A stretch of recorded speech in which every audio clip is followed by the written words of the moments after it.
I now invite Honorable Mr. Ashok Gehlot, Chief Minister of Rajasthan, Indian National Congress, to deliver his special address. Respected M.K. Stalin ji, Hemant Soren ji, Chief Minister Jharkhand, Kani Modi ji, Tejaswini Yadav ji, Deputy Chief Minister Bihar, respected Veerappa Moily ji, ex-Chief Minister Karnataka, D. Raja ji, Senior Leader CPI, Mr. Wilson ji, member parliament DMK। सबसे पहले मैं all India federation of social justice के organise करने पर मैं आपको बधाई देना चाहता हूँ। सामाजिक न्याय जो है सदियों से संघर्ष के लिए रहा है। SC, ST, OBC आज भी संघर्ष कर रही है। डॉक्टर अम्बेडकर साहब ने बनाया कॉन्स्टिट्यूशन और कांग्रेस आजादी के पहले और बाद में लगातार संविधान के निर्माण में भूमिका अदा करी। उसके बावजूद भी आज भी महसूस करते हैं कि किस प्रकार से भेदभाव होता है। बहुत बड़ी समस्या है, SC, ST के सामने भी है। हम बात तो करते हैं इक्वलिटी की, परंतु उसके बावजूद भी आज भी जो अनटचेबिलिटी है वो भी इनह्यूमन है।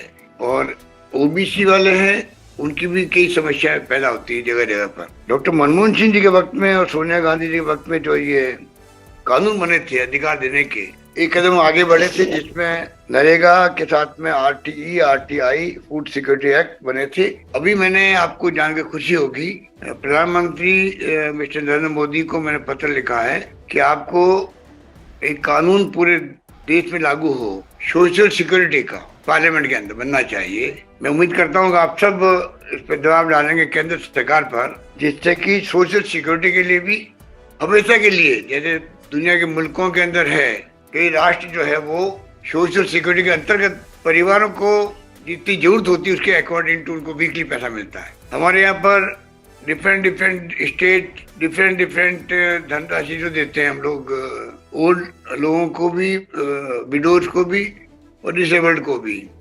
तो कानून बन जाएगा तो सबको अधिकार मिल जाएगा सोशल सिक्योरिटी का। तो मैं समझता हूँ कि इसकी सबसे बड़ी आवश्यकता है। और जहाँ तक सवाल है कास्ट बेस्ड सर्वे का, 1931 में जो सर्वे हुआ था लास्ट सेंसस के रूप में, उसके बाद में कभी हुआ नहीं है। बिहार ने जो शुरू किया वो सर्वे है, सेंसस नहीं है। सेंसस जब हम जानते हैं कि सेंट्रल गवर्नमेंट ही कर सकती है, तो तमाम चीफ मिनिस्टर साहबान को मैं रिक्वेस्ट करूंगा कि हमें जवाब देना चाहिए केंद्र सरकार पर। अभी कांग्रेस के अधिवेशन हुआ था रायपुर में, उसमें जो रिजोल्यूशन किया गया उसके अंदर भी ये मांग की गई है कि हमें कास्ट बेस्ड सेंसस कराना चाहिए केंद्र सरकार को। तो मैं उम्मीद करता हूं कि वक्त आ गया कि इसमें हम लोग कामयाब होंगे। और सोशल सिक्योरिटी के लिए हमने कुछ कदम उठाए हैं, कंपल्सरी FIR का भी। आप जानते हैं कि गरीबों की सुनवाई नहीं होती है पुलिस स्टेशन पे भी, SC, ST, OBC लोगों की विशेष रूप से। हमने यहाँ पर FIR को कंपल्सरी किया है पुलिस स्टेशन के अंदर।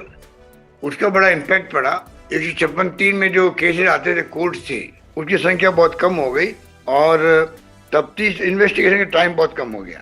SC, ST, OBC को काफी हद तक न्याय मिलने लगा है।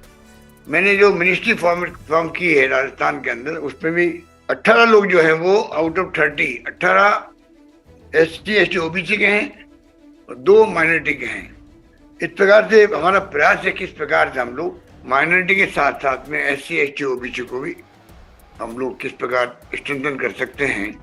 सबका ध्येय एक ही है कि किस प्रकार से हम सोशल जस्टिस का जो आपने ये जो स्लोगन दिया है, all India federation of social science के गठन करके एक शुरुआत की है, उसके लिए आप बधाई के पात्र हैं। और मैं उम्मीद करता हूं कि आने वाले वक्त में ये जो नई शुरुआत हुई है, ये पूरे देश के अंदर हर प्रदेश में भी, हर जिले में भी एक मैसेज जाएगा।